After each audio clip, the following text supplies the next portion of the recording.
ওহ ওহ ধর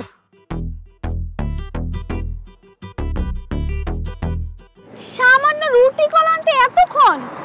কি হয়েছে, চেহারাটা এরকম বাংলার পাঁচ করে রাখছিস কেন? আমার বাপ দাদা 14 গোষ্ঠীর ভিতরে কেউ জীবনে চুরি করে নাই, আর আজকে আমি আমার গোষ্ঠীর মুখ উজ্জ্বল কইরা চোরের খাতায় নাম লেখাইছি তোর জন্য। তুই কি গুলো চুরি করে আনছস? চুরি না করে উপায় আছে? আমার কাছে টাকা ছিল। দোস্ত, তুই কিন্তু এখন শুধু কিডন্যাপার নাই, তুই কিন্তু একজন চোরও। কংগ্রাচুলেশন। তোর মতো মেয়ে যার কপালে একবার জুটছে ওর সব তো এগুলাই হবে। ওর চুরি করতে হবে, ডাকাতি করতে হবে, কবে যে আমার ছিনতাই শুরু করতে হয় সেই চিন্তায় আছি আমি এখন। আল্লাহ, তুমি আমারে কেন এই মুসিবতের মধ্যে ফেলাইলা? দোস্ত, তুই রুটি কলা খাবি না, তোর তো পেট ভরা। আমার যদি এখন পেটটা খালিও থাকে তাও এই খাবার আমার মুখ দিয়ে ঢুকবে না, কারণ আমি একটা গরিব মানুষের 80 টাকা মাইনে দিচ্ছি। গরিব মানুষের টাকা মেরে দিচ্ছিস মানে? সমস্যা নেই দোস্ত, সবকিছু ঠিকঠাক হইলে এই রোডে এসে তুই 80 টাকা সুদে আসলে ফেরত দিয়ে দিস। সুদে আসলে যদি আমার রাগটা তোরে ফেরত দিতে পারতাম না, আমার খুব শান্তি লাগতো রে। আচ্ছা, তুই তো রুটি কলা খাবি না, যা রাস্তায় যা, রাস্তায় গিয়ে একটা গাড়ি থামা। হাইওয়ে রোডের গাড়ি কি জীবনে কোনো ছেলে মানুষ থামাইতে পারছে? কেন? ছেলেরা পারে না, ছেলেদের ডাকে কেউ সাড়া দেয় না। তোরই করতে হবে। তুই এক কাজ কর, রুটি খোলা খাওয়া শেষ করে রোডের মাঝখানে যাবি, গিয়া পায়ের থেকে কাপড়টা একটু তুইলা খাড়া থাকবি। পায়ের কাপড় তুলবো কেন দোস্ত? মানে তুই পায়ের কাপড়টা যত উপরে উঠাবি তোর লিফট পাওয়ার সম্ভাবনা তত বাড়বে, বুঝছিস? এবার তুই বঞ্চক না চিনোস? চিনবো না কেন? ছোটবেলা আব্বুরা তো অনেক খাইছি। তুই কি চাস এই বন রুটি খাইতে খাইতে এখন তোরে আমি বঞ্চটকনা মারি? তোর এইরকম বেয়াদবিমূলক কথাবার্তা কিন্তু আমি অনেকক্ষণ ধরে সহ্য করতেছি, আর কিন্তু সহ্য করবো না। তুই কি চাস তোরে রাস্তার মধ্যে ফালায় রেখে আমি জায়গা? সেই সাহস তোর নাই, পকেটেও টাকা নাই, যাবি কেমনে? একটা ভাঙাচোরা বাইক আছিল, ওটাও গেছে। ভাই ঝগড়াঝাটি করিস না, একটা বুদ্ধি বাই কর যে কি করবো এখন। তো তোর মাথায় বুদ্ধি আসে না? খোদা লাগলে আসে না। দে রুটি কলা খাইস, রুটি কলা খাই এই বুদ্ধিটা বাই করিস। কলা দে। আরে দাঁড়া, দিতেছি, ধর। আয়।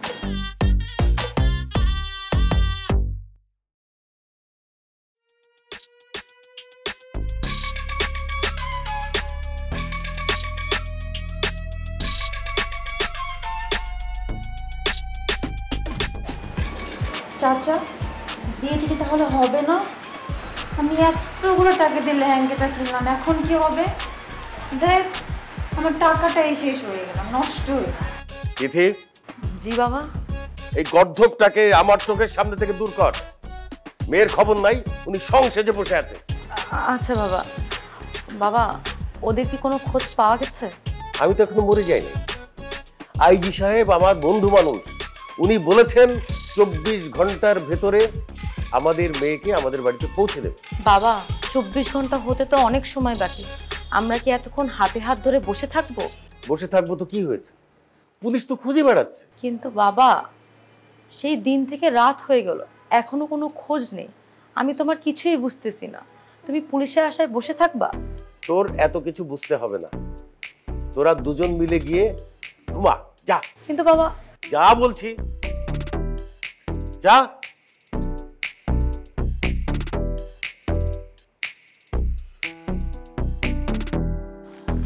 এখন গাড়ি কোথায় পাবো? যেখানে গাড়ি পাওয়া যায় সেখানে খোঁজ।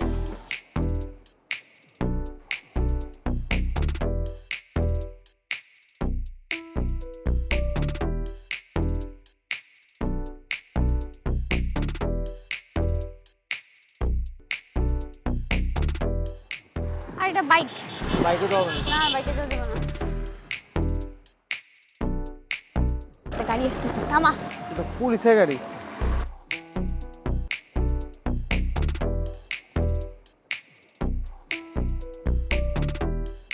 আচ্ছা তুই বাদ দে, আমি দেখতেছি, দাঁড়া দাঁড়া দাঁড়া।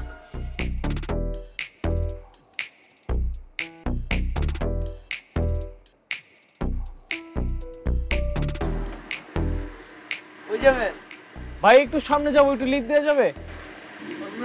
আপু আসেন আসেন।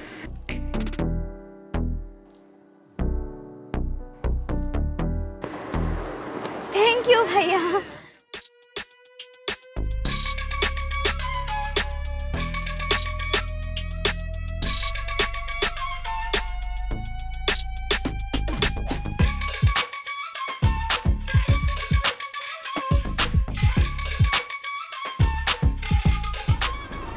বিয়ে করে আসতেছেন নাকি? জি ভাই, আমরা বিয়ে করে আসছি, আজকে বিয়ে করছি।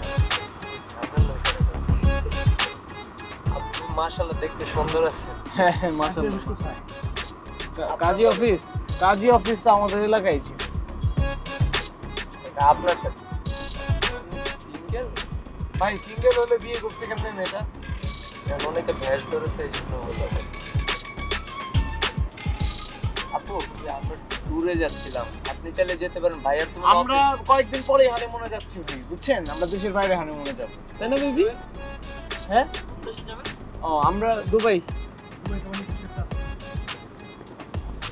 ও না, আমাদের ওই যে একটা রিসোর্ট বুক করা আছে, তো ওইখানে উঠবো। তো আপু আপনার ওই বাসায় ছোট বোনটোন আছে? ওর কোনো বোন নাই, একটা ভাই আছে বড়। ভাইয়া ওই আপুরে বিয়ে করার সময় কি বলে নিছেন নাকি ওনার সব উত্তর আপনি দিবেন? দোস্ত, এই পোলাপানগুলো কিন্তু আমার কাছে বেশি সুবিধা মনে হতেছে না। আমরা গাড়ি থেকে নেমে যাই, চল। আরে না, আমি তো যাইতেছি, চুপচাপ। আরে ফ্রিতে যেতে হবে কোনো, দরকার হলে হাইটা যাবো, তাই গাড়িতে যাবো। ভাইটা কই যাবে? তোর কাছে টাকা আছে? আমি একটা ব্যবস্থা করতেছি, এত বেশি বুঝোস কেন? যে কথাটা বলতেছি শোন ভাই, একটা সেকেন্ড, পার্সোনাল টক। বেশি কথা বলিস না, গাড়ি থেকে নাও, আমি গাড়িতে যাবো না, পোলাপান যাবো না। শোন, আমার কথাটা শোন, একটু অ্যাডজাস্ট কর তো। বেশি বুঝি ভাইয়া, আমরা একটু আসতেছি। হ্যাঁ, একটু ইয়ে করবো, একটু সাইড করেন না, আমরা একটু নামি। ভাই একটু সাইড করেন, একটু সাইড করেন। আচ্ছা মামা দাঁড়ান, ওনার দেখে এটাই মনে হয়েছিল। দাঁড়ানি নাম একদম ভাব। নাম তুই সমস্যা ভাই? নাম না ভাই, এই জাস্ট আসতেছি। দিতে যাইতেছি না। ভাইয়া ও কোন সাইডে করবেন ভাইয়া? বিধাতা মন দিয়েছে প্রেম স্বর্গে গহরা, মন নিয়ে খেলে কিছু জন, জীবন বাঁচতেও মরা। তবুও প্রেমিক প্রেমে পড়ে, ভুল মানুষের হাত ধরে, বারে বারে প্রেমে পড়ে, দিলে চোট খায়।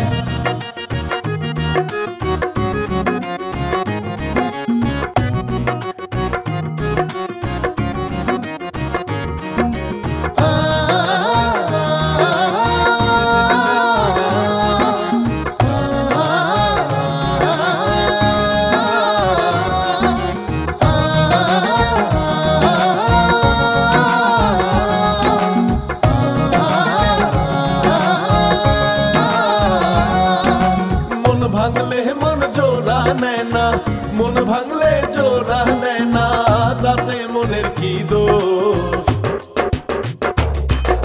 প্রেমের রোগের নাই রে ওষুধ নয় রে প্রেমিকের দোষ। প্রেমের রোগের নাই রে ওষুধ নয় রে প্রেমিকের দোষ। প্রেমের রোগের নাই রে ওষুধ নয় রে প্রেমিকের দোষ। প্রেমের রোগের নাই রে ওষুধ নয় রে প্রেমিকের দোষ। প্রেমের রোগের নাই রে ওষুধ নয় রে প্রেমিকের দোষ। প্রেমের রোগের নাই রে ওষুধ নয় রে প্রেমিকের দোষ। ভাই ভাই ভাই ভাই, আপনারা যেখানে যাচ্ছেন আমাদেরকে একটু সাথে করে নিয়ে যান না। আসলে হয়েছে কি, আমরা না অনেক বড় একটা বিপদে পড়ে রাস্তায় ঘুরতেছি, আমরা যাওয়ার জায়গা খুঁজে পাচ্ছি না। কিন্তু আমরা তো একটা বিয়ের প্রোগ্রামে যাচ্ছি, সেখানে আমরা নাচবো গাইবো, সেখানে আপনারা গিয়ে কি করবেন? সমস্যা নেই তো, আমি নাচতে পারি, আপনারা গান গাইবেন, আপনাদের গানের তালে তালে আমি নেচে দেখাবো, সবাইকে এন্টারটেইন করবো। হ্যাঁ ভাইয়া, আপনি না ওর কথা কানে নিন না, আমরা খুব বড় বিপদে আছি। আগে আপাতত আমাদেরকে গাড়িতে উঠতে দেন, তারপরে আমরা সিদ্ধান্ত নেব কোথায় নামবো। আচ্ছা ঠিক আছে, তাইলে কি বলেন আপনারা? হ্যাঁ উস্তাদ, উঠাবো? চলেন। আচ্ছা ঠিক আছে, আসেন, উঠেন, চলেন। ও thank you thank you thank you thank you. ওঠ ওঠ ওঠ ওঠ।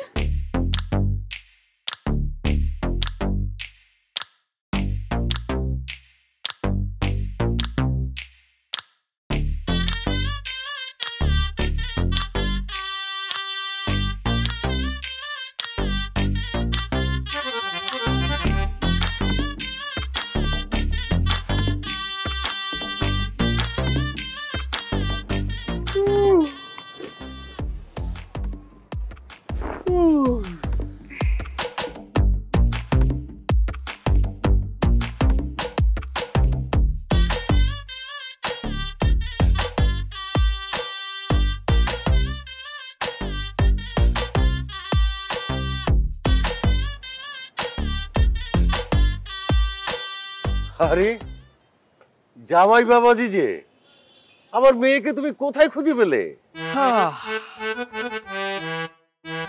দেখেছিস তোরা, তোরা যা পারিসনি পুলিশ যা পারেনি, আবার নতুন জামাই বাবাজি সেটাই করে দেখালো। একেই বলে আসল জামাই। কেমন আমার জামাই হয়? এই গেজেটেড অফিসার মিজান, জি আব্বা। যাও আমার বন্ধুর বাড়িতে ফোন লাগাও, বলো ওদেরকে চলে আসতে। এটাও বলবে যে জামাই আগেই চলে এসছে। যাও যাও যাও যাও যাও। আয় মা। কি রে মা, এত সুন্দর জামাই রেখে কোথায় চলে গিয়েছিলি? হ্যাঁ, আমি তো তোকে বলেছিলাম যে আমার বন্ধুর ছেলে দেখতে শুনতে কিন্তু খারাপ না, তুই তো না দেখেই পালিয়ে গেলি। আই এম সরি বাবা। এই গেজেটেড অফিসার মিজান, কে কোথায় আছিস তাড়াতাড়ি সবকিছু জানাও, লাইট জ্বালাও, বিয়ে হবে। আয়, আসো আসো জামাই, ঘরে আসো। পুরা কপাল আমার, শেষ পর্যন্ত তোর মতো একটা ছাগলের গলায় মালা পরাতে হলো। কথাবার্তা সাবধানে, আজ থেকে তুমি আমার বিয়ে করা বউ। সো ফ্রম টুডে নো তুই তো করি। কে তোকে হাজবেন্ড হিসেবে মানে? সবই কপাল, কপালের নাম গোপাল। অনেক তো রিজেক্ট করছো আমাকে, সবই বিধির বিধান। দেখছো আল্লাহ তাআলা আমাদেরকে ঠিকই মিলাই দিচ্ছে। হায় আল্লাহ, তুমি আমাকে এটা কোন পাপের শাস্তি দিচ্ছ? যে ছেলে আজীবন আমার পিছনে ঘুরঘুর করছে আমি পাত্তাই দিলাম না, আর কিছুক্ষণ পর নাকি তার সাথে আমাকে বাসর করতে হবে। যা হওয়ার তো হয়ে গেছে, এখন একটু এদিকে তাকাও। এত অপমান, এত তাচ্ছিল্যের পরেও আমি কখনো দমে যাইনি কেন জানো? কারণ আমি তোমাকে ভালোবাসি, আর এটা ধ্রুব সত্য। সত্যের কখনো পরাজয় হয় না। আমার ভালোবাসা আর আত্মবিশ্বাস দিয়ে আমি ঠিকই তোমাকে জিতে নিয়েছি। দেখো, একদিন তোমার মন থেকে ভালোবাসাটাকেও জয় করে নেব। টেক ইউর টাইম, প্যারা নাই, চিল। বসো। সত্যি তুমি আমাকে এতটা ভালোবাসো? আমি আজীবন তোমাকে কেন রিজেক্ট করে এসেছি জানো? আমি তোমাকে কখনো বন্ধু থেকে বেশি কিছু ভাবতে পারিনি। আর বন্ধুর সাথে কখনো প্রেম হয়? কিন্তু আজকে আমি এক অন্য শুভ্রকে দেখতে পাচ্ছি, যে শুধু ভালোবাসতে না, ভালোবাসাটা জয় করতেও জানে। আমি হার মানলাম, তবে আমার একটা শর্ত আছে। আজকে থেকে আর কোনো শর্ত না, সবই তোমার অধিকার। বলো। আমাকে আজীবন এইভাবে ভালোবেসে যেতে পারবে? শুধু আজীবন কেন, আমার ক্ষমতা থাকলে মৃত্যুর পরেও এইভাবেই ভালোবেসে যেতাম। চুপ, নো মোর উল্টাপাল্টা কথা।